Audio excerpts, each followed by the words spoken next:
Ada qasidah mengingatkan sama kita bagaimana pentingnya berpegang sama salaf. Termasuk bersalaf.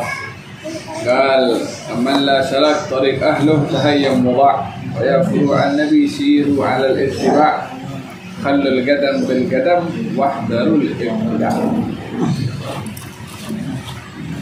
Katanya orang yang tidak mengambil jalan pendahulunya, dia boleh menjadi orang yang hilang panduan, hilang kawalan.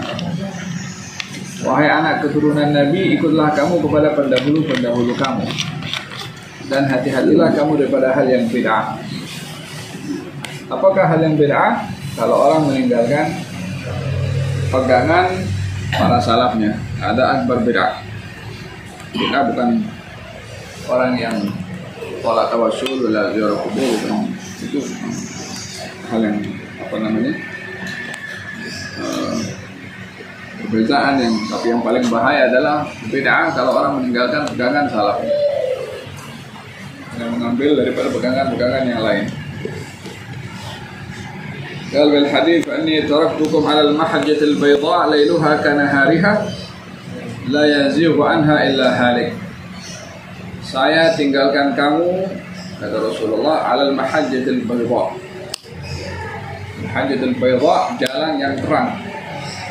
Sehingga karena terangnya, malamnya sama dengan siang. Karena terlalu terang. Tidak ada alasan orang untuk mengatakan, oh tak jelas, oh malamnya saja seperti siang. Kalau sudah ada penjelasan seperti itu daripada Rasulullah, lalu mengambil jalan yang lain daripada yang ditinggalkan oleh Rasulullah, sudah tidak ada lagi kecuali la yazighu anha illa halik. Tidak ada orang yang tergelincir daripada jalan ini kecuali orang yang mau binasa. Sudah tahu jalan terang, tidak mungkin tergelincir, masih tergelincir juga. Lihatlah apa yang ditinggalkan oleh Rasulullah itu ditinggalkan dengan dua. Yang pertama adalah dengan itrah. Qal inni tarikum fikum as-saqalain ma in tamassaktum bihima lan tadillu ba'di abada. Qal kitabullah wa itrati. Aku tinggalkan kepada kamu dua pusaka. Dan keduanya itu tidak akan tersesat bagi orang berpegang, sehingga kedua-duanya datang kepada aku nanti di telaga, hatta yarida alayyal haud. Sehingga kedua-duanya akan kembali kepada aku nanti di hari kiamat, yaitu kitabullah, tali yang menghubungkan antara kamu dengan Allah, antara langit dengan bumi, dan antara kita dengan Tuhan. Wa itrati ahli baiti, dan keluarga aku. Udzakirukum fi ahli baiti, udzakirukum fi ahli baiti, udzakirukum fi ahli baiti. Aku ingatkan kamu keluarga aku, aku ingatkan kamu keluarga aku, aku ingatkan kamu keluarga aku. Kalau 3 kali diulang oleh Nabi untuk mengingatkan kepada umatnya, kepada sahabatnya tentang titipan amanah Nabi Shallallahu Alaihi Wasallam. Dalam hal ini mereka menjadi titipan kepada Rasulullah bukan karena mereka baik atau tidak baik, tapi karena mereka adalah cucunya Nabi. Kalau mereka tidak baik, ya mereka dihukum, bukan mereka selamat. Al hadis loh, sampai diberikan perumpamaan yang mustahil. Katanya, "Lau kana Fatimah binti Muhammadin salaqat laqatatu yadah." Kalau Fatimah putri Rasulullah itu melakukan perbuatan yakni akan dihukum juga. Perumpamaan itu mustahil itu terjadi kepada Siti Fatimah, tapi kalau ada pelanggaran tetap hukum itu dijatuhkan hatta kepada zuriyahnya Nabi. Hukum tak ada pilih kasih. Mau zuriyah mau bukan zuriyah, salah. Hanya permasalahannya adalah tuntutan Nabi untuk menjaga kepada zuriyahnya itu bukan karena mereka baik atau tidak baik, karena mereka cucunya Nabi itu saja. Yang salah tetap dihukum, yang baik dihormati karena baiknya dan karena keturunan. Walau bagaimanapun daripada zuriyah ini kena menjadi contoh kepada yang lain. Katanya idza zadat tasyrif zadat taklif. Kalau orang itu diberi kemuliaan, maka tanggung jawabnya itu lebih. Idza zadat tasyrif zadat taklif. Kalau Ja'far Shadiq dia mengatakan, ya wahai waladi, wahai anakku, kebodohan itu adalah hal yang tidak baik. Tapi bagi aku dan bagi kamu 2 kali tidak baiknya, 2 kali ganda. Karena tidak datang kebaikan itu kecuali daripada rumahnya Rasulullah. Maka yang ada dalam rumah itu yang lebih utama untuk menunjukkan dan mempraktekkan kebaikan tersebut. Qala fil hadits ya nisa an-nabi lastunna ka'ahadin minan nisa in ittaqaytunna fala takhda'na bil qawl fayatma'a alladhi fi qalbihi maradun wa qulna qawlan ma'rufa. Wahai istri Nabi, kamu tidak sama dengan perempuan-perempuan yang lain. Dulu mereka adalah perempuan-perempuan berstatus sebagai sahabat. Setelah kawin dengan Nabi, naik pangkat, sudah menjadi istrinya Nabi.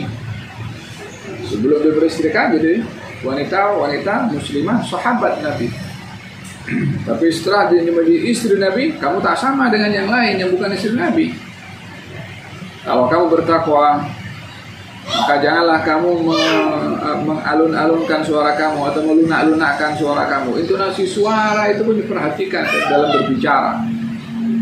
Apalagi auratnya, intonasi suaranya saja dijaga. La takhda'na bil qaul. Jangan dibuat-buat, jangan memanja-manjakan suara kalau berbicara sama laki-laki, bukan murid. Ma'al ladzi fi qalbihi maradun wa qul qawlan. Ya nisa an-nabi may ya'ti minkunna bi fahishatin mubayyinatin yudha'af lahu al-'adzabu dhifain. Wahai istri Nabi, kalau ada di antara kamu melakukan dosa, maka 2 kali ganda dosanya. 2 kali ganda dosanya. Menjadi istri Nabi tapi masih buat dosa. Ini bukan memberitahukan istri Nabi buat dosa, tidak. Ini memberitahukan kalau siapa di antara kamu kalau berbuat dosa 2 kali. Karena kamu sudah diangkat derajat sebagai istri Nabi, ya kamu kena mesti lebih baik daripada orang lain. Nisbah itu kepada Nabi itu tasyrif dari Allah. Oleh hada, idza zada tasyrif zada takyif. Wa may ya'ti minkunna, dan barang siapa di antara kamu yang melakukan ketakwaan, maka akan dilipat gandakan oleh Allah 2 kali ganda, wa yutihi ajran 'azima, dan pahala yang besar. Wa may yaqnut minkunna lillahi wa rasulihi wa ta'mal shalihan nu'tiha ajraha marratain. Tapi kalau kamu bertakwa kepada Allah, kamu beramal, pahalanya 2 kali ganda dan ditambah pahala yang besar. Seperti mana dosanya bisa 2 kali, pahalanya 2 kali dan ditambah lagi pahala yang besar. Apa sebabnya? Takriman lahu min ajlin nabi. Karena penghormatan dari Allah kepada mereka istri-istri Nabi, karena mereka menjadi istrinya Nabi, ada hubungannya dengan Nabi. Jadi yang mengangkat derajat mereka itu bukan statusnya mereka itu keturunan siapa ataupun dari kabilah mana, karena ada hubungan pernikahan dengan Nabi, maka mereka punya derajat diangkat oleh Allah Subhanahu wa taala. Dalam hal ini yang mengatur ini kan Allah Subhanahu wa taala, Tuhan yang cipta ini sebagai istri Nabi, ini keturunan Nabi, ini bukan keturunan Nabi. Yang ngatur ini kan Tuhan. Nah, bukan saya mau jadi Nabi, ada orang begitu. Saya mau jadi istrinya Nabi, enggak bisa juga. Saya mau jadi keturunannya Nabi, enggak bisa, mau ketentuan Tuhan kok. Huwallazi yusawwirukum fil arhami kaifa yasha. Dia tentukan mau menggambar manusia. Saya punya muka seperti ini, Habib Abu Bakar seperti ini. Ini ajaib qudratullah fit taswir. Keajaiban ciptaan Tuhan dalam melukis, dalam menggambar manusia. Namanya saja al-musawwir, yang menggambar, yang membentuk. Orang Afrika kulitnya hitam, rambutnya keriting. Orang Asia kulitnya sawo matang, rambutnya pun panjang. Orang Eropa kulitnya mungkin merah, kemudian matanya biru. Saya nggak bisa, saya mau mata biru. Yang Tuhan siapa? Saya mau mata, gak mau mata sipit, ya nggak bisa. Tuhan sudah ciptakan begitu, dan saya akan bangga dengan apa yang Allah gambarkan saya. Karena itu ajaib, keajaiban ciptaan Allah Subhanahu wa taala pada namanya al-musawwir. Mau mata sipit, mau mata terbuka, mau hidung mancung, mau hidung pesek, mau muka gimana, itu saya rasa wajah yang paling indah bagi saya adalah wajah saya. Bukan karena saya bandingkan dengan orang, tapi karena ini pemberian Tuhan kepada saya. Dan yang lain pun juga sama. Saya tidak boleh bandingkan wajah saya dengan wajah orang yang lebih ganteng. Wajah Habsyi itu lebih ganteng daripada saya. Saya akan bangga dengan wajah saya karena keajaiban Tuhan Tuhan. Saya merasa paling ganteng. Habsyi pun sama juga. Apa sebabnya? Bukan saya bandingkan saya dengan dia, tapi saya lihat ini bentuk Tuhan yang Allah kasih kepada saya. Yang Allah kasih kepada seperti ini. Daripada namanya al-musawwir. Sama juga mau wajah, mau keturunan, mau bangsa, mau negara, mau bahasa, mau warna kulit, mau rambut. Itu semua keajaiban ciptaan Tuhan yang berkehendak.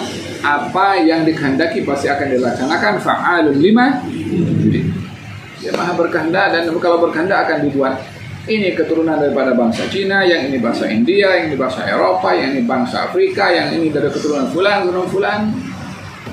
Allah punya kuasa. Allah yastafi minal malaikati rusulan wa minan nas. Allah yang memilih di antara malaikat rasul-rasul, Allah pilih juga di antara manusia. Ada sirrul istifa.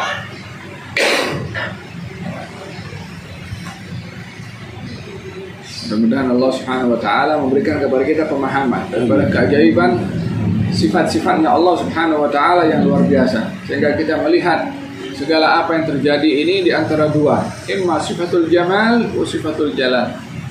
Sifat keindahannya Allah dan sifat keagungannya Allah. Sifat keindahan Allah untuk kita berharap kebaikan dari Allah. Sifat keagungannya Allah untuk kita takut dan berlindung kepada Allah daripada murkanya Allah.